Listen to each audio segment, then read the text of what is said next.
ప్రధాని మోడీ నివాసంలో కీలక సమావేశం జరుగుతోంది. రక్షణ శాఖ మంత్రి రాజ్నాథ్, సిడిఎస్ అనిల్ చౌహాన్, జాతీయ భద్రతా సలహాదారు అజిత్ దోవల్ హాజరయ్యారు. విదేశాంగ శాఖ మంత్రి, త్రివిధ దళాధిపతులు కూడా ఈ మీటింగ్లో పాల్గొన్నారు. పహల్గాం ఉగ్ర దాడి తర్వాత ఢిల్లీలో జరుగుతున్న వరుస సమావేశాలు ఉత్కంఠ రేపుతున్నాయి.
ప్రధాని మోడీ నివాసంలో కీలక సమావేశం జరుగుతోంది. రక్షణ శాఖ మంత్రి రాజ్నాథ్, సిడిఎస్ అనిల్ చౌహాన్, జాతీయ భద్రతా సలహాదారు అజిత్ దోవల్ హాజరయ్యారు. విదేశాంగ శాఖ మంత్రి, త్రివిధ దళాధిపతులు కూడా ఈ మీటింగ్లో పాల్గొన్నారు. పహల్గాం ఉగ్ర దాడి తర్వాత ఢిల్లీలో జరుగుతున్న వరుస సమావేశాలు ఉత్కంఠను రేపుతున్నాయి.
ప్రధాని మోడీ నివాసంలో కీలక సమావేశం జరుగుతోంది.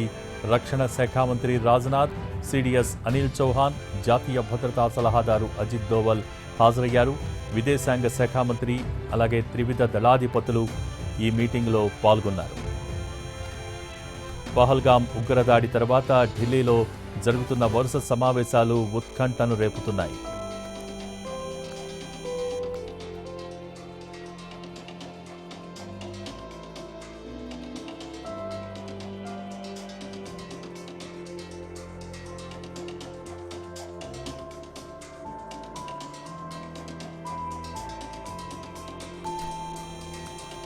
ప్రధాని మోడీ నివాసంలో కీలక సమావేశం జరుగుతోంది. రక్షణ శాఖ మంత్రి రాజ్నాథ్, సిడిఎస్ అనిల్ చౌహాన్, అలాగే జాతీయ భద్రతా సలహాదారు అజిత్ దోవల్ హాజరయ్యారు. దీనికి సంబంధించి మోర్ డీటెయిల్స్ మా ప్రతినిధి ప్రసాద్ టెలిఫోన్ లైన్ ద్వారా ఢిల్లీ నుంచి అందించడానికి సిద్ధంగా ఉన్నారు. ప్రసాద్, ప్రధాని అధికార నివాసంలో కీలకమైనటువంటి ఉన్నత స్థాయి సమావేశం జరుగుతుంది. ఈ సమావేశంలో chief of defence staff general Anil Chauhan తో పాటు త్రివిధ దళాధిపతులు కూడా పాల్గొన్నారు. దాంతో వాళ్ళతో పాటు రక్షణ శాఖ మంత్రి రాజ్నాథ్ సింగ్ కూడా పాల్గొన్నారు. ముఖ్యంగా ఒక రకంగా సన్నాహక చర్యలు ఏ రకంగా ఉండాలి, అదేవిధంగా ఇప్పటివరకు తీసుకున్నటువంటి చర్యలు ఏ రకంగా ఉన్నాయి, వాటిని సమర్థించే విధంగా మరలా వాళ్ళకి సపోర్టివ్ గా ఏ రకంగా వివిధ రక్షక దళాలను మోహరింప చేసేందుకు ఏ రకంగా నిర్ణయాలు తీసుకోవాలి, వాటిని అమలు చేసే ప్రక్రియ ఏ రకంగా ఉండాలనేది చాలా కీలకమైనటువంటి చర్చలు జరుగుతున్నట్టుగా తెలుస్తుంది. అదేవిధంగా రేపు భద్రతా వ్యవహారాల కేంద్ర కేబినెట్ కమిటీ సమావేశం కూడా జరిగే అవకాశం ఉంది. కాబట్టి ముందస్తుగా అక్కడ వీరిచ్చే సమాచారాన్ని ఆధారం చేసుకుని రేపు రేపు కేబినెట్ కమిటీ సమావేశంలో కూడా వీటి అంశాలపై కూడా చర్చించి తగిన నిర్ణయాలు తీసుకునే అవకాశం ఉన్నట్టుగా తెలుస్తుంది. ఇది ప్రధానంగా చాలా కీలకమైనటువంటి ఉన్నత స్థాయి సమావేశం.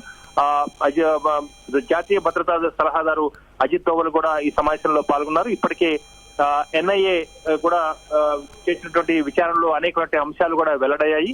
దాదాపు 100కు మంది పైగా పాకిస్తాన్ నుంచి భారత్ లోకి చొరబడినట్లుగా ఈ పెహల్గాం ఉగ్రదాడికి వ్యూహం పడినట్టుగా తెలుస్తుంది. కాబట్టి స్లీపర్ సెల్స్ లో ఎవరైతే స్థానికంగా వీరంతా కూడా అక్కడ ఉన్నారో వారందరినీ కూడా తిరిగి వారిని ఏరిపారేసేందుకు కూడా భారత ప్రభుత్వం ఇప్పటికే అంతర్గతంగా కూడా కొన్ని నిర్ణయాలు తీసుకుంది. ఈ రకంగా అంతర్గతంగా అదేవిధంగా సరిహద్దు ప్రాంతాల్లో రక్షణ చర్యలో భాగంగా సన్నాహకాలు ఏ రకంగా ఉన్నాయి వీటన్నిటిపై కూడా కూలంకషంగా చర్చించేందుకు ఈ సమావేశాన్ని ఏర్పాటు చేసినట్టు తెలుస్తుంది.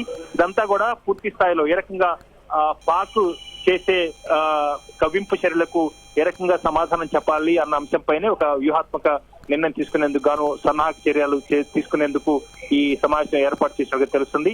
ఈ సమావేశంలో అన్ని అంశాలు చర్చించారు. వాటిపై రేపు కీలకమైన నిర్ణయాలు తీసుకునే అవకాశం ఉంది. Thank you Prasad.